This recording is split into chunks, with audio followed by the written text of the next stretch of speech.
Assalamualaikum warahmatullahi wabarakatuh. Selamat siang, salam sejahtera untuk kita semua. Salam Merayu, salam untuk saudara semua yang ada di dalam maupun di luar negeri. Mudah-mudahan berbahagia. Untuk yang sakit, mudah-mudahan cepat sembuh. Yang bekerja mendapat rezeki yang diharapkan. Amin. Kali ini kita jalan-jalan ke negara Cina ya, untuk membahas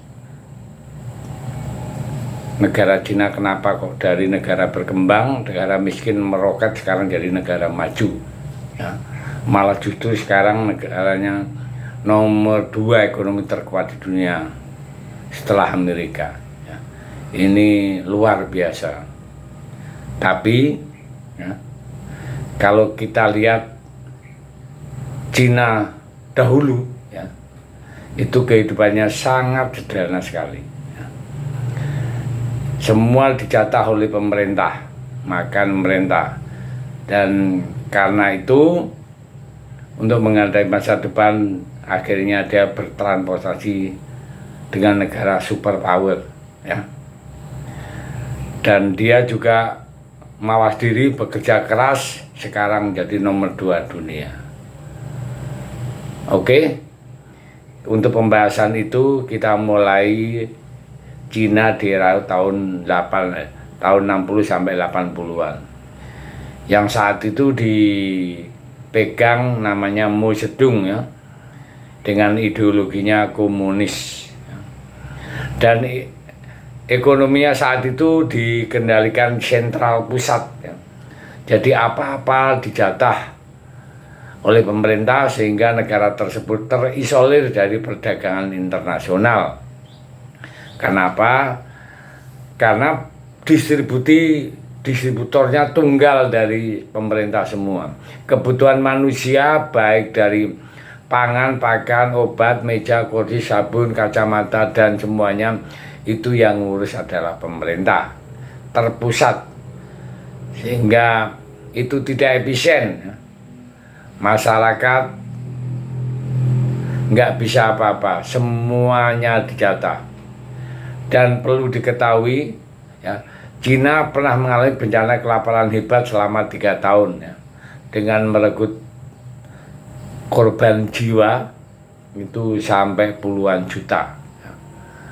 Dan dia akhirnya memulai reformasi tahun 1978. Saat itu Mao Zedong meninggal, digantikan oleh Deng Xiaoping ya.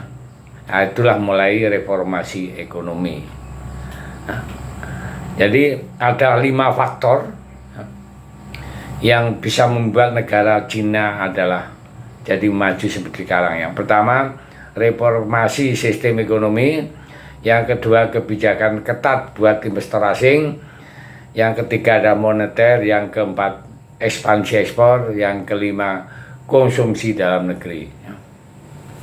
Di antara 5 kita bahas yang sentral-sentral saja, karena kalau kita bahas semuanya videonya akan terlalu lama ya. Jadi kita bahas yang pertama dengan sistem reformasi ekonomi. Program dari Deng Xiaoping ini tuh mulai sistem ekonomi yang lebih terdesentralisasi ya, di mana ekonominya itu tidak dikendalikan oleh pusat, tapi sudah mulai diotonomikan daerah, sehingga daerah itu sudah mulai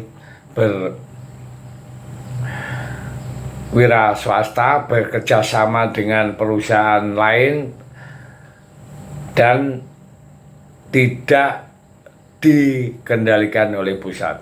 Dari hasil penjualan itulah daerah-daerah mulai mendapatkan keuntungan-keuntungan dan dirasakan oleh masyarakatnya.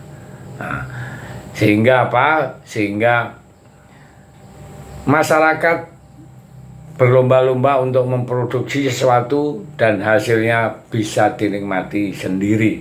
Artinya sendiri dalam hal masyarakat ya.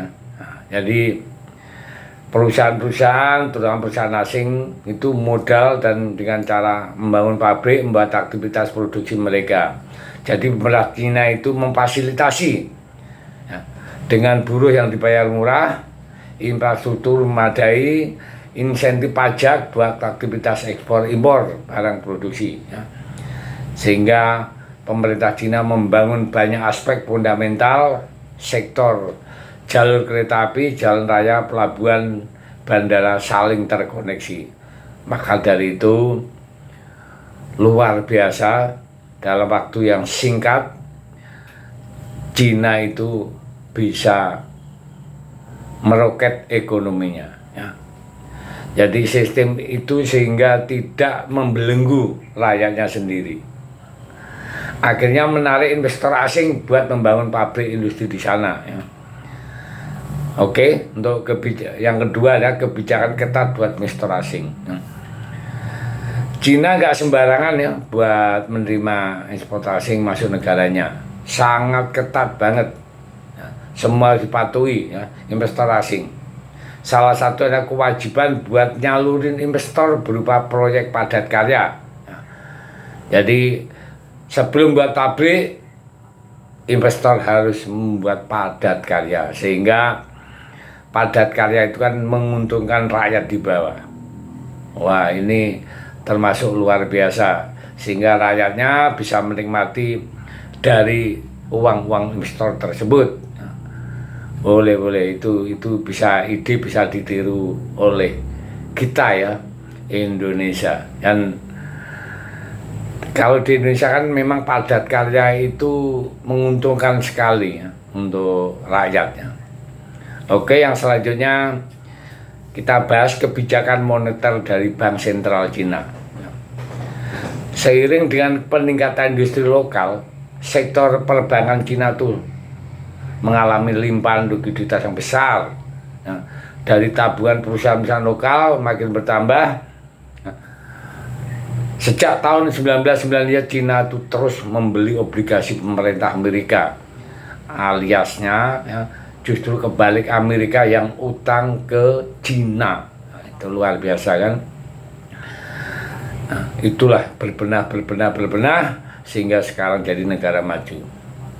Terus yang kita bahas terakhir adalah masalah produksi dalam negeri. Kebutuhan dalam negeri Cina itu tidak perlu dimasalahkan. Karena apa? Jumlah rakyatnya yang miliaran, sehingga masyarakat sekarang berlomba-lomba membuat produksi lokal dipakai sendiri.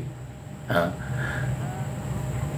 apa-apa dibuat sendiri dengan murah sendiri, dan dia kerjasama dengan investor luar, sehingga ada ilmu-ilmu yang dipakai dan dijiplak. Maka dari itu produksi Cina kenapa murah? Salah satunya itu diproduksi adalah home industry dengan tenaga murah tapi produksinya bagus. Dan teknologinya jangan salah, teknologi luar yang masuk itu cepat ditiru dan sama dengan harga yang murah. Itulah trik-trik Cina yang sekarang jadi raksasa dunia gara-gara trik yang sangat sederhana seperti itu. Saya pikir itu. Terima kasih. Merdeka.